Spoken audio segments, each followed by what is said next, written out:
Simmer, volop simmer op deze goede vreed. Maar een prachtig koeltje voor de watersporters. En uiteindelijk blijft het, zei ik, dit weekend. Dit lange peerske weekend. Maar warm, ontiege warm simmer waar.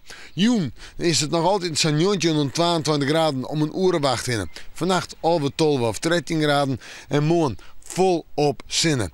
Vol op zinnen, maar warmte. Simmerse warmte. 24 tot 26 graden. En het binnen heeg simmertemperaturen.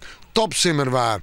En verder hebben we het over de wien morgen matig en vrij krachtig uit de oostelijke richting waaien. Oost-Zuidoost, Oost-Noordoost. Ik denk het meest Oost-Noordoost. In de joentijd nog zo'n 20 rond 23 of 24 graden om een uur wacht in. Voor de mensen die even de barbecue aansteken willen.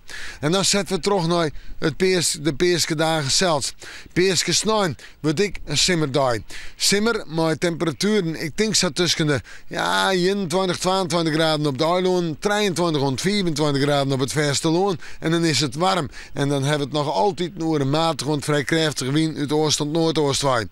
En dan komt peerske manje erachterom, maar alles wat georganiseerd wordt in deze provincie.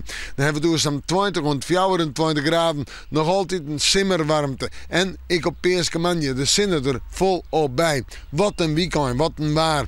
En wollenwaarschijnlijk voor de watersporter, want de wien is al handig, hou er rekening mee. En dan gaan we terug naar het vooruitzicht. En dan komen wat legere temperaturen, zijn maar nog altijd te heeg voor deze tijd van het jaar. Op deze droeg waar, zinnen en 19 graden.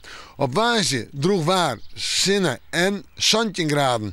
En dan toonje droeg waar, voor het grootste pad van de dag. Misschien let er op de dag al wat ruim. Maar een temperatuur om er bij de 17 graden heen. We moeten morgen maar weer even in het peerske waarsje.